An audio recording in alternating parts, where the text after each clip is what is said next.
And welcome to today's segment of The Power of Money. I'm your host, Michelle Graves, affectionately known throughout the United States for the last 30 years, can you believe it, as the Money Lady. And again, as you, my very faithful viewers, know me well, my commitment has been lengthy and long-standing to bring you information, people, trends that empower you and your family to live long and productive lives. I'm focusing moving forward as we are approaching a new year on the issue of health and wellness. And I have to. And the reason I have to is because the Money Lady does not like you sick. Because if you're sick, all the information on money and resources and accumulating wealth, it's wasteful. Why is it wasteful? Because you cannot have money and enjoy a quality of life if you're sick and if you're dealing with issues of your health and your wellness. It's just a fact of life. I wish I could play it differently, but therefore I'm focusing as a part of the show on the health issue. And I encourage you to sit down and listen because Americans are some of the most unhealthy, sick, overweight, achy, pain-driven people on the face of the earth. We've got all this money and we're paying it out to doctors, we're paying it out to lawyers to sue doctors and hospitals, and we're making the mortuary industry rich. And that should not be. So again, in line with my commitment to empower you, I have another remarkable guest on for the next hour who is going to be talking about the issue of bed bugs and mosquitoes. Exactly. And we're going to be talking about the Zika virus as well, because that's not going away. I mean, any biologist will tell you that those mosquitoes from Brazil are busily making love to these female mosquitoes in the U.S., and you already know what's getting ready to happen. You're going to have interracial mosquitoes carrying that virus. So again, without further ado, I want to bring on my next guest, Anthony Watson, who is CEO of ACE Health Services, and he's going to be sharing with me insights and observations about the epidemic in bed bugs, as well as the Zika and other creepy things. Anthony, so delighted you could be a part of my world and my viewers' world today. Well, thank you for having me, Michelle, that I can come and talk about these wonderful eco-friendly products. I'm delighted to hear that. Before talking about your solution to the problem, let's talk about the problem. Right. Because I am telling you, I remember my mother telling me years ago about growing up in a rural community in Kentucky, and I'm from Kentucky myself, and having a problem with bed bugs and beating the mattresses and you know, then the song about don't let the bed bugs bite, and I never knew what they were talking about, but more in tune with where we are today. Where did this come from? They are an issue. They are an issue, and they're creepy, and it is Where a did problem. They come from? Well, the problem actually has been with us for about 30,000 years.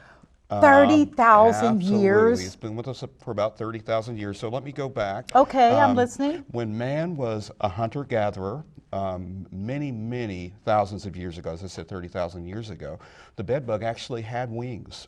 And that thing flew? Absolutely. If you were to look at a bed bug under the microscope, or even with your naked eye, if you choose to get that close to one, which I do all the time because that's my business, they have wing pads that are inoperable, basically. But they stopped using wings as a result of the fact that man became more agricultural, and with the invention of agriculture, civilizations such as the Greek Empire, the Roman Empire came out of that, and so man became just stopped hunting and gathering, and so bed bugs developed. They lost their ability to fly because why?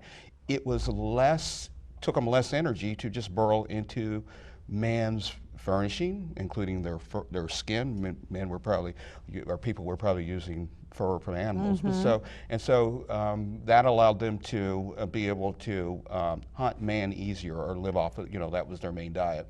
And Now, so what is it? Don't want to lose that thought. What is their diet? Their diet is us. Their diet is us. It is the only exoskeleton type beetle that focuses on man. We talk about roaches. Right. Roaches don't eat man, they eat debris. Bed bugs prey on us. We are their dinner. They hunt us. They hunt us. They hide within our furnishings, our clothes, and they wait for us to fall asleep or be in an unsuspecting way, and they come out and they feed on us. The only creature that does that. We're one of the few exoskeleton, not creatures, but one of the few exoskeleton type beetles that do that. Now, going forward, we talked about the bed, don't let the bed bugs bite, and that sort of thing. Yeah, that little nursery rhyme. Absolutely. Well, it's true. Bed bugs were prevalent in the United States in the 1930s, 40s. But there was a pesticide that was utilized mainly in farming. It was called DDT. And DDT was outlawed probably about 50 or 60 years ago. Why?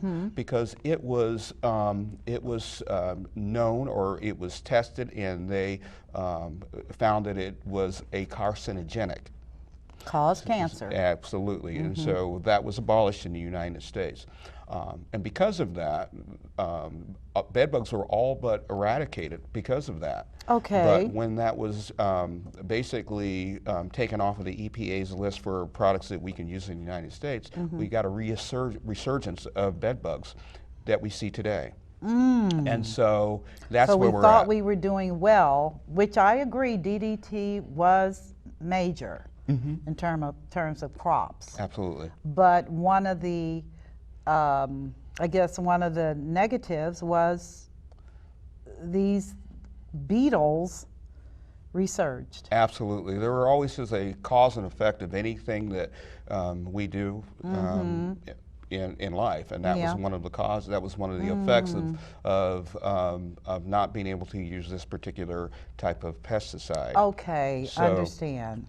Absolutely. So that's where we're at today. They resurrected. So they didn't come from another country, because we hear that often, which is that with the number of people immigrating into the United States and resettling and furniture being imported from other countries. I know you've heard it. Yes. And the bed bugs were in the furniture that was brought in the U.S., and that's why you got bed bugs, but none of that's true. That's all folklore. No, absolutely. Actually, the world is becoming much smaller, as we know.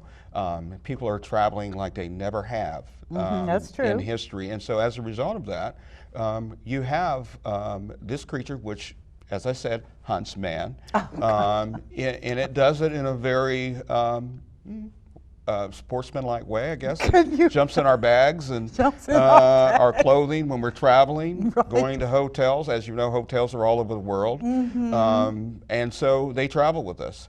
And just so you know, for instance, in England, they have bed bugs are about 80 to 90%.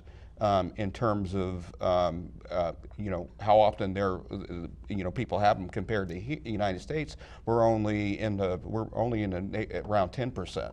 So England is infested. Is infested. Absolutely. I need to know that. England's infested. Hotels and everything. Absolutely, and in fact, in England, you don't know about it because they have learned to live with these creatures. We're only, like I said, we're a lot lower. We're less infested, so we don't adapt as well as some people in Europe do. How do you live with them? Well, how do they do this? That's a good question. The bed bugs actually bite you at certain times, obviously. They do bite you, yeah. But unless you're allergic to them, you never know that they bite. and probably about 30% of people are not allergic to them. So that's why you'll see in some households, somebody will say, well, we had bed bug bites all over us, but this person had none. That person had them, but they just were not allergic to them. Oh my goodness. And actually what the bed bug does is it actually puts an anesthetic into you right before it bites you. And you never know what happens. The perfect hunter. He a perfect hunter. anesthetizes you before he bites you. That's what he does. Whew. And again, they hunt us. I have to shake your hand. Thank you so much for this. This is such good information. Are you learning something about bed bugs? Yes. Oh my God. Very intelligent bug. I mean, people don't think of bugs as being intelligent. Oh, I but do. If you look Oh my God, If I you do. look at insects in general, for instance, if you look at the mosquito, which we're going to be discussing later, they might live for 2 weeks, 10 days. The mosquito, the bed bug lives for a year. And so when you think of evolution of an insect, Yes. It lives off of our protein. And protein has been known to increase neural pathways in not only bugs but ourselves too. And so it has a collective intelligence. For instance, the bed bug will actually bite in shifts. In other words, if your home has bed bugs, half of the bed bug population in your home or in your house will bite you at 2 a.m. on Tuesday. The others will bite you at 2 a.m. on Wednesday. So the ones that bit you on 2 a.m. on Tuesday. Never the same bug. It's the next day. Amazing. So they Amazing. live off of the protein that's harvested from the blood. That's right. And they basically digest it or They slowly, digest it and then they bite again on Thursday? Absolutely. They swing shift? They use it for their larvae. Okay. To reproduce. There's a protein in it that they use for their larvae. And that's how they reproduce, basically. How did you learn these things? A lot of extensive research. Research is based on curiosity. Yes. Mainly. Yes, yes. And while most people will maybe watch football or do things, I'm Not studying me. bugs. So that's a lot of where the research came from. It's just very interesting that the bed bug, and I know we're going to talk about mosquitoes, but I have to make this connection. The bed bug and the mosquito actually had a common ancestor 30,000 years ago. So the mosquito and the bed bug are cousins? Well, Distant cousins? Well, if you can say they're cousins in the same way we might be cousins of primates. Okay. Because we had a common ancestor, according to many people. But they had a common ancestor, and so many things in the environment that are hazardous to the health of a bed bug are hazardous to the health of a mosquito. Huh. Because, as I said, they had a common ancestor. Right, exactly. Now, are they able, or have you even tested, because my background is biochemistry and I love lab research and stuff. Can they interbreed? They cannot. Okay, well that's comforting, because God knows I would not want a mosquito that has the attributes of a bed bug. Genetically, they're different. Okay. But they had a common ancestor. Okay, got you. So got you. That's kind of the way that happened. So with the bed bug, because there was a flurry of awareness, I'll say, in where I lived, and people all of a sudden, this goes back maybe 7 years ago, people were clearing out nursing homes and any kind of mass human habitats where people lived and slept. They were clearing out apartment complexes. All of a sudden, the complex didn't have bed bugs, and then somebody moved in, and all of a sudden the place had bed bugs. Were the bed bugs there all along anyway? No, somebody brought them in. Somebody did bring them in. Or something brought them in. Okay, brought them in. Keep in mind, one female bed bug can lay up to 500 eggs. and those bed bugs can live for 1 year off of a blood meal. So it may seem that maybe the bed bugs were killed in a particular location as a result of treatment, but in fact they've gone dormant off of that blood meal, and they're waiting to resurrect. And it can do that up to a year later. Absolutely. So when you bring in, if I might ask, when you bring in sniffing dogs and exterminator specialists that spray and throw out mattresses, and is that just really a waste of resources? Absolutely not. Those are great ways to eradicate and kill bed bugs, but it's very expensive for the average person. When you think of the fact that bed bugs can be anywhere, and it has nothing to do with your socioeconomic background. It has nothing to do with how clean your place is. Bed bugs can be in the White House. So if you think about the average person who has a budget, and then it's anywhere between $500 and $8,000 for a heat treatment or to eradicate with a company to spray. Most people don't have that kind of ability financially to do that, and so that's why you see a lot of people that are throwing away furniture and clothing and just beside themselves. I can tell you stories of people that have just very sad situations where people have just not knowing what to do. Well, can a bed bug live in furniture? It's wood. It's not exactly like they can burrow. Right. Right. Well, they actually can. They can live in furniture. It's a very, very small bug. It's a very small bug, and of course they can live in also the cloth part of furniture and that sort of thing. And as I said, the resiliency of a bed bug is the fact that it can live for a year off of one blood meal. That is unbelievable. Absolutely, and the way it hunts it actually smells your carbon dioxide. Yeah. And it moves in. It's a very lazy bug. It doesn't. I was asked, well, does it jump? Does it fly? No, it doesn't. No, it just sits and waits for you. That's why it lives for a year, because it doesn't use energy. He's not using any energy. No. He's basically hibernating, would you say? Just kind of sits around and waits. And waits, just waits for you. It smells you. It knows you're going to come. It doesn't have to hunt. It doesn't have to do anything elaborate. It just waits for you to fall into its trap. And then dinner.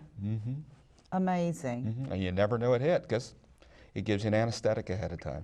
So you were interested, and this is such an amazing subject, and I'm not trying to be nerdy, although I am, because the bug house at the Cincinnati Zoo is amazing. And as a child, that's the only thing I wanted to see.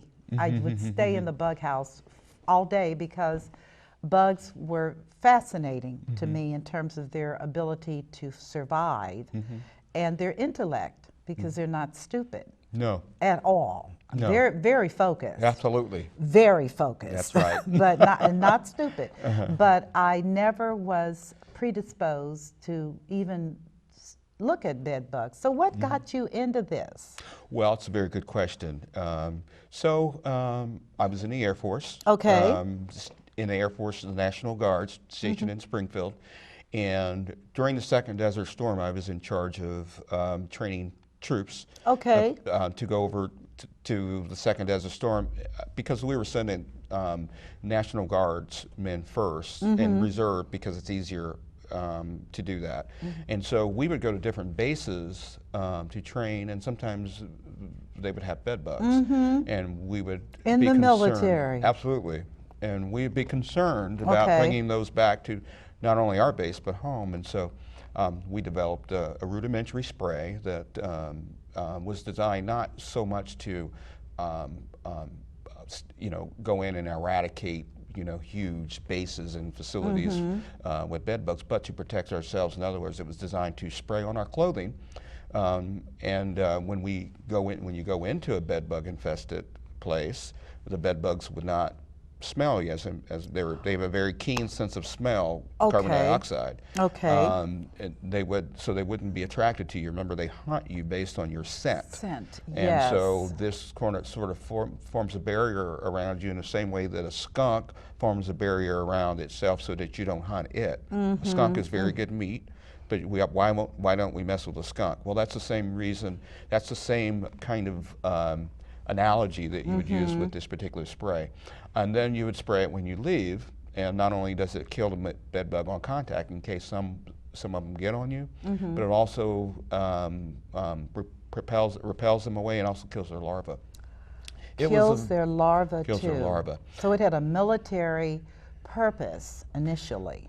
Yeah, to help the troops. No, that's very good because the military actually, in my opinion, has some of the most cutting edge research out here. Right, right. I just want to make sure you understand it wasn't a military finance project. I understand that. It was just based on our particular troops that we didn't want to be in that situation. And so out of that, of course, we had a rudimentary formula, which was probably not commercial grade. And I'm a registered nurse, so the application worked well for nurses that were going in and out of homes, for instance, home health. And so, of course, we had to make it so that it was of the type of grade that not only was safe for the nurses, but also safe for patients. And so we also had to make in other words, we had to make it retail grade. Right.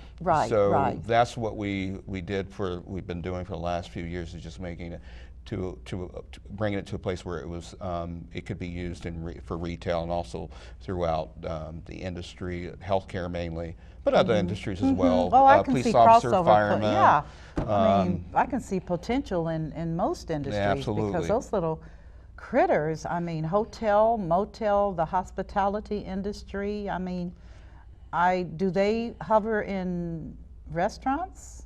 Bed bugs are anywhere that we are, because remember they hunt us. Hunt us. Right. So if they are able to, if they find that they can get a blood meal, then they will be there. Theaters are a place that, in fact, I don't go anywhere without protection, especially to a movie theater. Because what a waste of time. You go see your favorite movie and you come out with critters.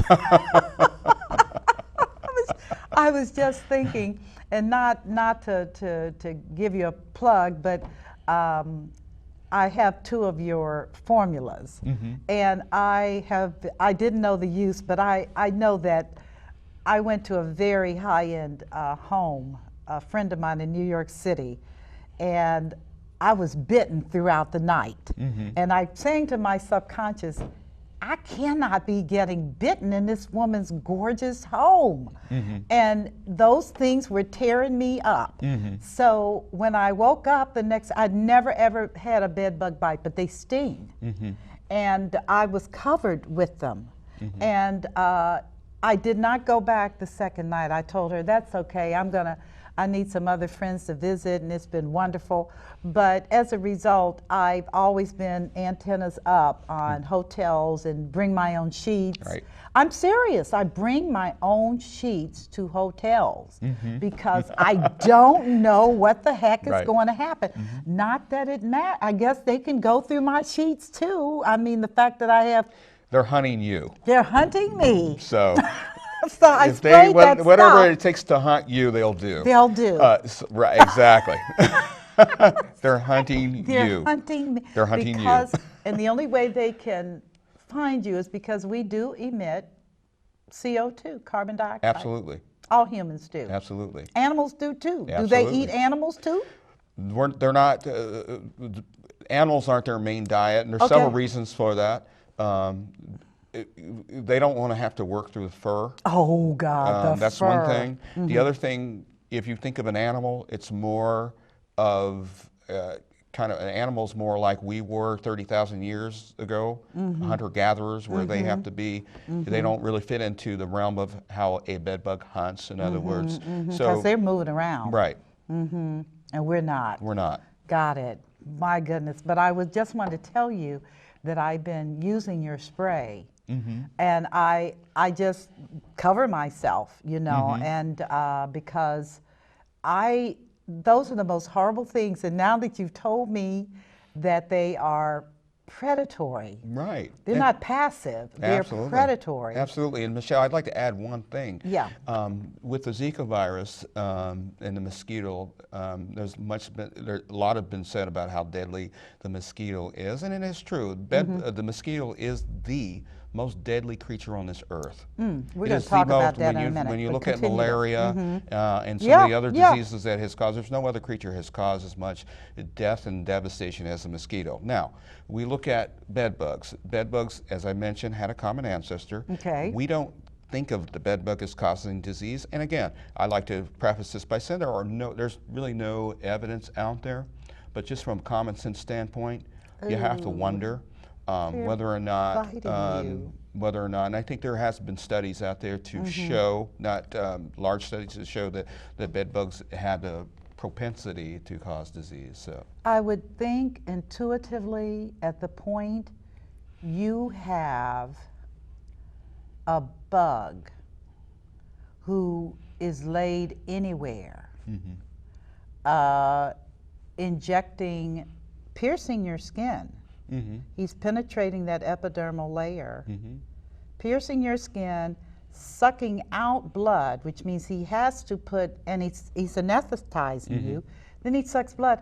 That is a formula for disease. That's right. And most people, and when you think about who studies disease processes and things in America, there's a reason that they do that. There hasn't really been a reason to study bed bugs at a large scale, any large scale studies, because why? Because they were eradicated up until recently. Right, but they're back. They're back, and so it takes time to get funding together to do these kind of studies. Right, and that then sort for of thing. what benefit and For how what many benefit, people right. are impacted on it. But Right. the reality is that they are everywhere. That's right. And how many times does she have 500 babies? Is that over her life, the 1 year life she has? Or No, that's over a lifetime. Okay, she drops 500. So if there are 50 female bed bugs in your bed, that is 500,000? 500,000. Is that right? I'm not sure if my math is right. That's too many. You're making me itch. Let's shift. Let's talk about, so you got this bed bug formula that you feel, based upon application, works. For the mosquitoes or the bed bugs? Well, we're going to talk about the Okay. mosquitoes in a minute, but I want to finish up this thing about the bed bugs. Okay. So how does it work? Okay. Basically, what the formula does is it actually acts on the exoskeleton of the bed bug. The exoskeleton of a bed bug, and any creature that has an exoskeleton, has a waxy buildup, similar to the earwax that we have in our ears. It's the same wax, almost identical. And so what that is a protective covering that protects that bug from the environment, such as they're very susceptible to dehydration. And just things in the gut in our environment. And so what this product does is it actually disintegrates the waxy buildup. Oh, and then they're done. My goodness. So do they use their feet does it go through their feet as they're crawling? No, it actually, we use a spray. Okay. And it's a contact spray. Okay. And so the contact spray, it kills the mosquito, the bed bug on contact, and then repels it and kills the larva. So if it's infested in your mattress, because you can't see them, they are inside, resting, I guess. How does the product, because of it being a liquid, permeates the mattress. Well, let me just say, Michelle, that we're in a certain niche in this that we don't profess to eradicate whole houses and that sort of thing from bed bugs. So if you have bed bugs in your mattress, or if you had bed bugs infested in your couch, that would be something that you would maybe call an exterminator. What we provide is a product that will prevent you, so that you go into a place that's bed bug infested, you don't bring it home with you. Because as I said earlier, that's what we had an issue with in the military. We had an issue with bringing them back with us. So we needed to. And everybody else out here running around. Right. So as I said, they're not going to concern themselves, bed bugs are not going to concern themselves about how clean your place is. Or they're going to concern themselves with, can they hunt you? So if you're walking into a place that's bed bug infested, say you're going over to somebody's house for Thanksgiving, and they have bed bugs in their mattress or in their couch, it's going to protect you. It's going to keep you. It's going to keep that one bed bug from coming back to your house and setting up shop. Ooh. So does the bed bug spray kill bed bugs on contact? Absolutely. But the sizes that we offer, the 3.3 ounce bottle as well as a 16 ounce. And that's really not, we don't sell it in the way that it's going to eradicate your whole home, because that's, again, this is designed that's not for, your niche. Right. Right. And our patent covers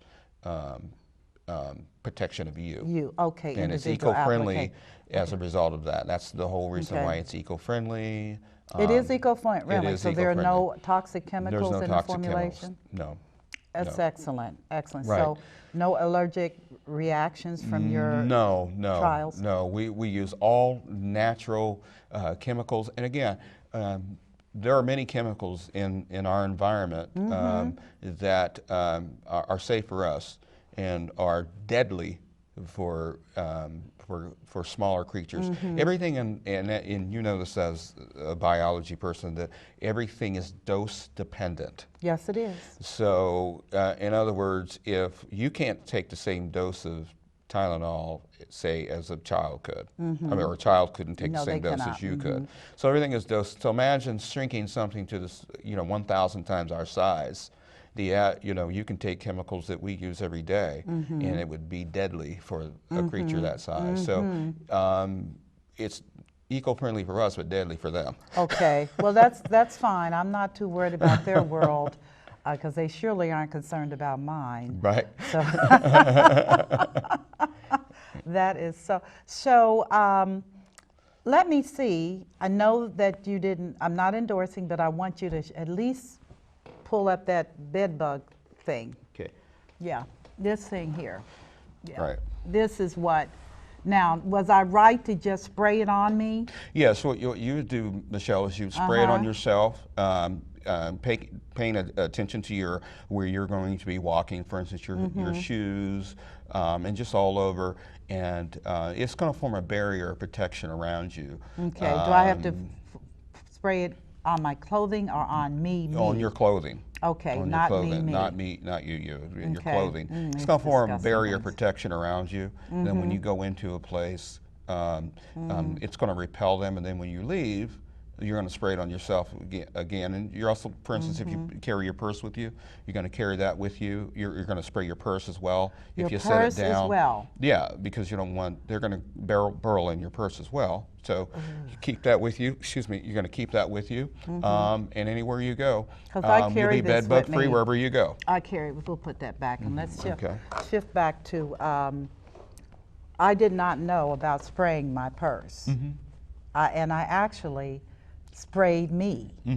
I guess, at the point it was non-toxic, Right. I just sprayed me. Absolutely. And if they got to me, they were going to have a bad day. I don't know what it's going to feel like. But that's interesting. But let's shift, because I wanted you to also talk about mosquitoes and this emerging, and I hope they're able to quash it, but mosquitoes are extremely resilient bugs. And I wanted you to talk about the Zika. Okay. Well, let me just tell you more about how this was formulated. Okay. So as we developed this spray in the application for bed bugs, we realized that it was also deterring mosquitoes. And I mean, it was, we'd spray it and there'd be nowhere around. So So they didn't even get a chance to light. no, you would spray it.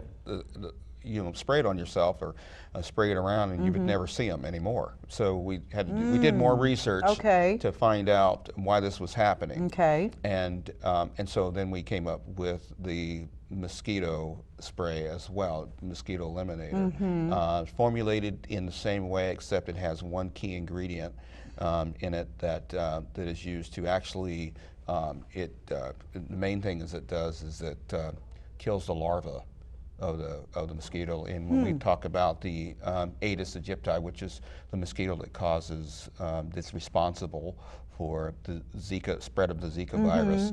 Is that a specific mosquito? It is. It is a mosquito, and the reason why there are other mosquito populations that have that can carry the Zika. But the significance of the Aedes aegypti is that its lifestyle is a little different than most mosquitoes. In other words, it sort of, in a way, resembles the bed bug in that it likes to be around us. Oh my God! In other words, if you think of a night when you're out at you say a picnic or something at dusk or dawn near a pond is where you get bitten by mosquitoes, and you come back and you've got mosquito bites.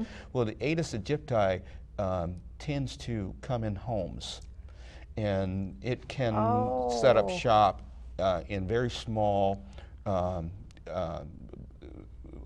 collective where water collects. It can be in a bottle cap, it can be anywhere, and so it can be actually in your home. And so that's unprecedented. That's unusual for most mosquitoes. It likes to be in your home. Right, sort of resembles a bed bug in a way. Yes, and the reason being is for safety. I'm just looking at the evolutionary cycle. Why this particular mosquito? It has to do with the adaptation of that particular mosquito. It just has to do with that adaptation of that mosquito.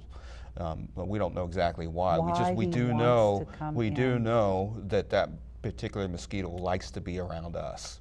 So it may be the way it hunts. Mosquitoes hunt in the same way that bed bugs do, in a sense, but because of the aerodynamicness of a mosquito, in other words. That means they fly, viewers. Right, sorry.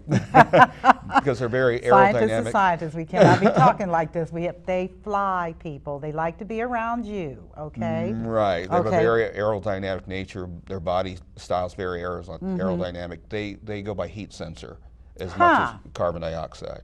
So because the human body is warm, heat, right, and we emit heat.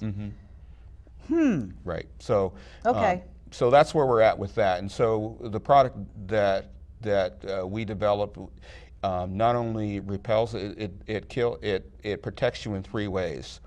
It protects you because it is a larvicide. In other words, it kills the larva of the mosquito. It is an adulticide, which means it kills the adult, the teenager. It's female mosquito teenage. Female teenagers are what bite you. The males don't bite you. It's the males don't bite you. No, it's female teenagers, teenager females that bite you.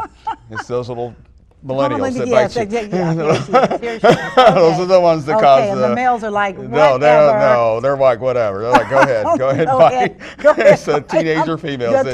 They're the ones who are biting you. Yes. So it kills aggressive little critters. Yes. It kills those, and also as a repellent. So it does three things. It's a larvicide, adulticide, and a repellent. Okay. So it actually repels. So may I ask, just not to digress, but what does a male mosquito do other than he impregnates females? Well, that's interesting. The mosquito doesn't bite you to eat your blood. It bites you because it needs a particular protein. The female, teenager female, bites you because it needs, again, that protein for its larva. And so actually a mosquito eats pretty much the same thing as a bee. They eat things, sweet things. They live off of. They're mainly they're not carnivores. They're herbivores. Okay. Okay. So they they're like not, yes. flowers and the little the tentacles the flowers have. Right. Right. Okay. So they hover around. I did not know that. Right. So they're not. When you see a huge mosquito floating around, most likely that's an old gentleman, and he doesn't care about you. He's not. You're not a plant. Okay. Got it. That is so fascinating. But it's those female teenagers, critters, Yes. critters, sprayer. Right. Can mosquitoes, being of different genealogies, but same species, can they inbreed? They can, as a matter of fact. I was thinking they can. They can. As a matter of fact, I think there is a development of a mosquito that actually is designed to combat the Zika virus by way of inbreeding with the.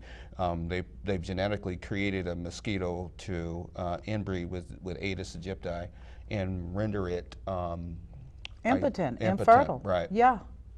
Wow. Mm-hmm. Now that is interesting. But you run into some environmental concerns with that, because the mosquito it does have a place in society for us. I mean, when you look at some of the things, the mosquito is actually food for instance, for frogs. So, you're what kind right. of environment? Frogs do like mosquitoes. Right. So there is a there is a cause and effect for certain things, and so do you want to do something genetically cause our environment, alter our environment? Is a question that I think the folks in Florida are asking themselves before they go ahead on this full-scale genetic route.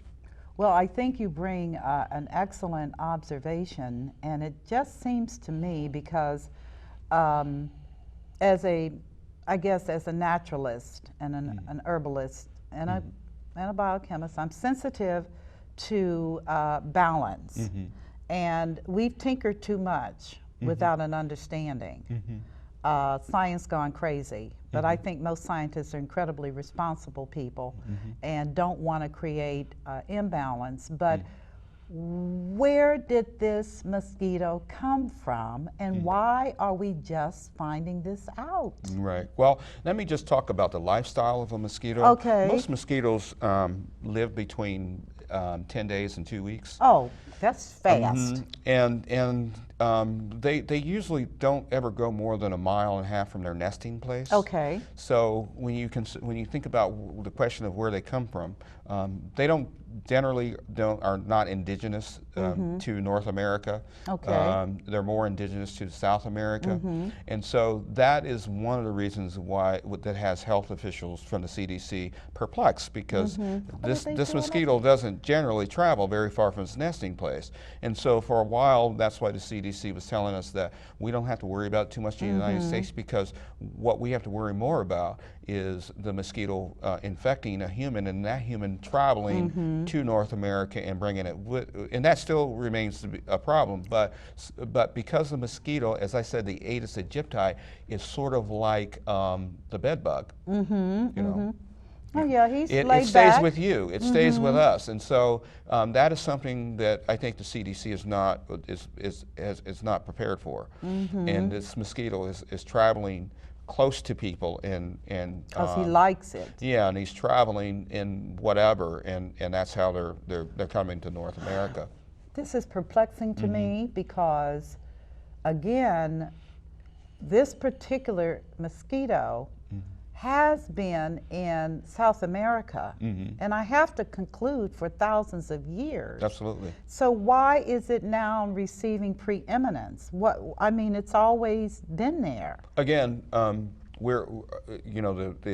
planet's becoming a smaller place. Okay. And again, South America is actually particularly in Brazil, has undergone a economic boom. Yes, it has. And so as a result of that, you have more people going there, whether it be investing in businesses, or, and then of course we have the Olympics. And so, so you see a lot of that as a result. You see a lot of that, you know, that disease process of the mosquito being moved around as a result of those things. Now, if a person is bitten by this mosquito and he comes to the United States, is he a carrier, or he or she just contracts it and gets sick and gets better or dies? Is that how that works? Well, I think it must be said that there's not a lot of research out there yet. And so obviously we have to follow the guidelines of the CDC because really that's the only research out there. But I think that we all have to take a common sense approach as well. Okay. And understand that, for instance, if you're a female you know, that is at the age to bear children, then you have to really think about traveling to areas that that these cases have been found. Generally speaking, it is not known that the Zika virus affects somebody other than somebody who's an unborn or a child. Childbearing age. Okay. But again, I stress, we don't know. And that's what makes me uncomfortable on so many levels, because I'm not sure if this aggressive female bites me and it goes into my blood system. And just by example, I have a weak immune system. Will I get sick, or will I sneeze and pass it on to someone else? How does this become a problem? Well, certainly if you have a weaker immune system, you're more susceptible to not just Zika, but any disease that you know. Correct. But the Zika virus is known to attack the nervous system. Ooh, And so most neurotoxic type diseases generally are not as transferable. I'm not saying that it's not, we just don't have enough information, but get comfort in knowing that. Can the live mosquito transport into another country? The live one? Can she ride the train, so to speak? Well, as I said, the mosquito. Is that what's happening? I think so, because as I said, like I said, the mosquito won't ever go more than a mile or two from its nesting place. So she would ride your coat? They like us. They like us, so she Aedes aegypti seems to have a propensity to like to be around us. People? Yes. Oh, God. And so that's undoubtedly how it's being transported. Okay, because for the life of me, if this thing is being transported alive, either in a nook on your dress or pants, and not biting you, just riding. Well, I would say that, you know, I'd say that, but I think more research, I don't know that the research is going in the right direction. I know that Florida, the governor of Florida asked for you know, more money to help combat that, and I know President Obama is trying to get it through Congress and everything. I can't stress more. And it's a fight because they don't understand. Absolutely, I can't stress more how important that is, because understanding this menace is the biggest, it forms the foundation for combating it. And I can say that the mosquito is not a hard creature to figure out and combat if you understand it. And if you take the proper steps to protect us. Right. And I don't know that there's enough money going in investigation. I think there's just not enough known about how to do that. Well, I will tell you, I am not optimistic given the mindset of the current Congress that they are going to allocate the necessary funds to do the research to combat this. In the meantime, though, we can protect ourselves with that spray. And you can take it to picnics, and you can take it anywhere Absolutely. you want to take it. Absolutely. You just spray. Now, is it safe for children? I'm glad you asked that. This is safe for children. It is eco-friendly, and as I said, it has a very powerful neurotoxic effect on the larva. It's a larvicide, adulticide, and a repellent. Okay. Now, S.C. Johnson, who is the maker of most of your Yep. repellents and sprays, such as Raid and Off. They have said that DEET is safe. The thing about DEET, Michelle, is that DEET was synthesized after World War II and was actually derived from the same chemicals that Hitler used to gas the Jews. And so after the Nuremberg trials, collectively the world decided that there will be no more human testing as a result of what Hitler did. Right, and so we haven't had human testing on DEET in 80 years. So we don't know whether it's a carcinogen or not. Now we talk about the EPA. EPA has said it's safe. The EPA does no testing.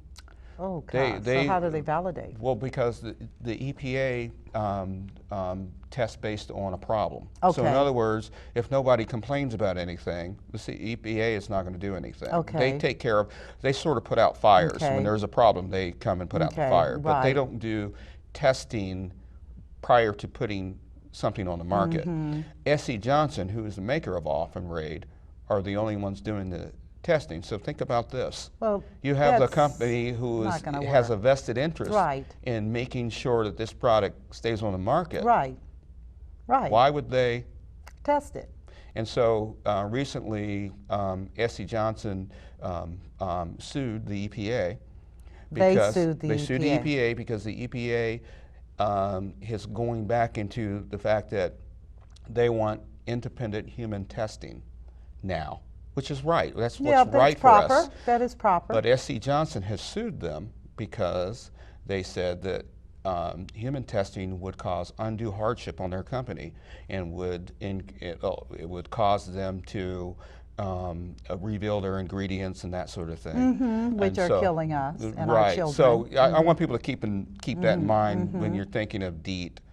I don't believe in, I mean, I'm not naive about, well, of course, that's industry training, scientific training. But I do appreciate the fact that you have formulated a product that is safe for children as well. Children do not need to have neurological diseases. And that stuff will definitely do it. I don't care what anybody says. Once you know the history, that's not going to work. But our time is winding up. I need you to give them your phone number. Wonderful.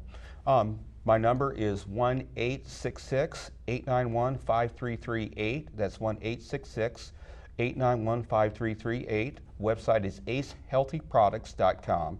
And as I said, say it again. That's acehealthyproducts.com.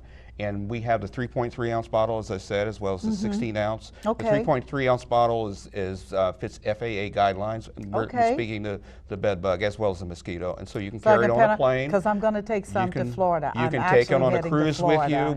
My wife and I took it on a cruise with us. Did you? To Brazil. Actually, we went to Cancun. Okay, I was going to say. Yeah. Okay.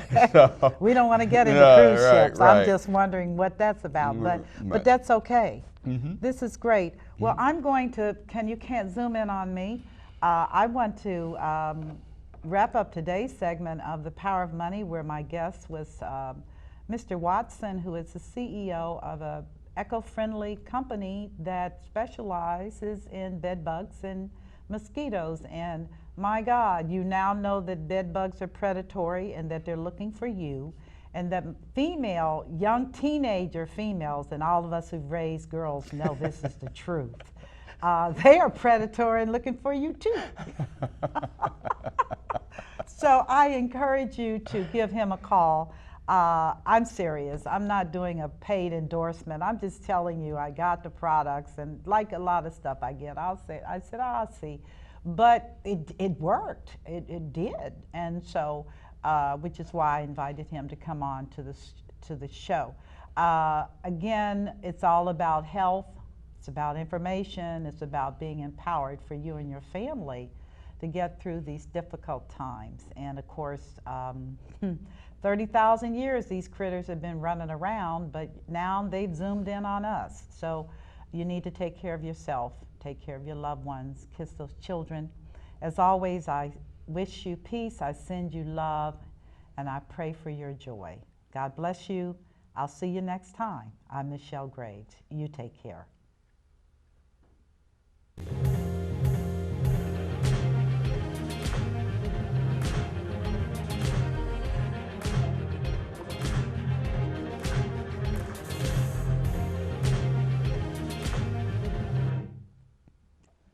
Excellent.